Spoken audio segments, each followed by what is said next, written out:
So now we're going to talk about a couple cameras that we recommend, and this really goes from smartphones to more professional cameras. But at the end of the day, again, these are just recommendations. You can make great videos with any type of camera. So first and foremost, we recommend a smartphone. This is something that most people have, or maybe it makes more sense to purchase because you can use it both as a phone but also as a camera. And it's really pretty incredible what phones can do these days. So if you're looking for a more economical choice, maybe look at a phone to start off with. For the people that are going to be shooting in their homes off of their computer or laptop, while the camera inside your computer does work well, we recommend getting an external camera that just clips onto the top of it or you can place in different positions. For this, we recommend the Logitech C920 or C930. So the next level in video making is really getting a mirrorless or DSLR camera. So on the less expensive side of things, to really get started, we recommend things like the Canon 70D or 60D, also the Sony a6000 is an incredible camera, and those are all for under $1,000, so really a great starting point. Alongside this, you will need to get lenses and a couple accessories, so it does add up, but this is really to take your video making to the next level. Beyond that, we recommend cameras like the Sony a7S II, or one which is a little bit cheaper now, the GH4 from Panasonic, or the Canon 7D Mark II or Mark I. They're all great cameras that can shoot HD footage. And while sometimes you might want 4K, and I get that that's a thing, I really think starting off 1080 is enough, and you don't need to go spend that extra $1,000 just to get 4K footage.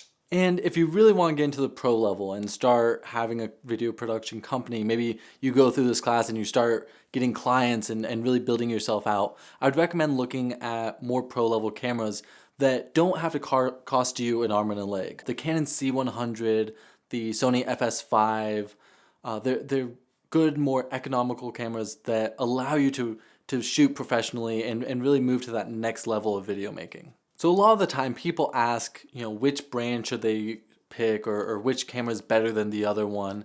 And well, I have my personal preference.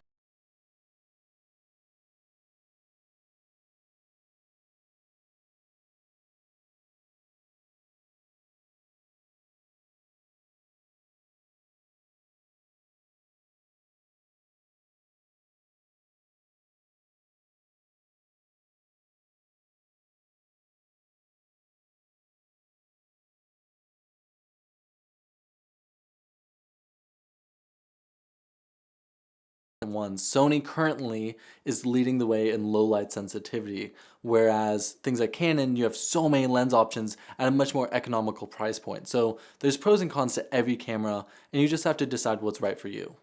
So once you've decided the camera, a really important step is picking lenses. This is ultimately going to affect your image quality quite a bit.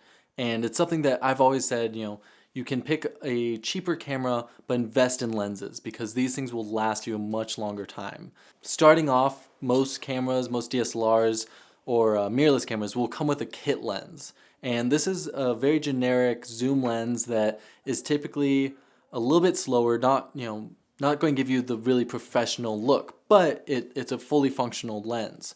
For most professionals, the 24 to 70 f2.8 zoom lens is sort of the gold standard. It's medium range, you can get a wider shot, you can get a tighter shot. It's just a good standard lens. And Canon, Nikon, Tokina, Fuji, everyone has their 24 to 70. It's very, very basic lens and good kit lens. From there, the 70 to 200 range, more telephoto, is another important lens to get, and that allows you to be farther away and zoom in on someone. And while zooms are great, and whether it's the kit zoom or a more expensive zoom lens, the quality can be diminished in a zoom lens. So really you should be looking at prime lenses as well. And by prime lens, I mean fixed focal length, meaning you can't zoom in or out. It's one set length, so it's either a wide lens, it's a telephoto lens, but you're not zooming in or out.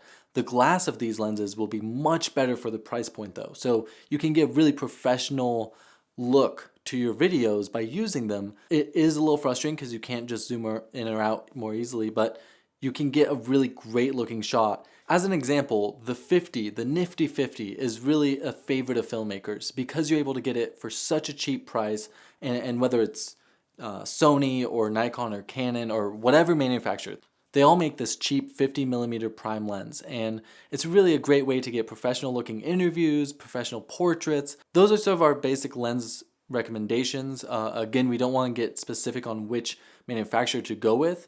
I think if you look at the price, you'll be able to know which lens is better quality or performs better in low light. It's fairly obvious when it comes to lenses. So while this all might seem like a lot of confusing jargon from the filmmaker, what it comes down to is you're gonna probably buy a camera and it'll probably have a kit lens. So it's gonna be 18 to 55 more than likely, and it'll be an f3.5 to 5.6, and that's a very standard lens. But as you get into more video making, and if you purchase a camera, a DSLR or mirrorless camera, we recommend looking into prime lenses, looking into nicer zoom lenses.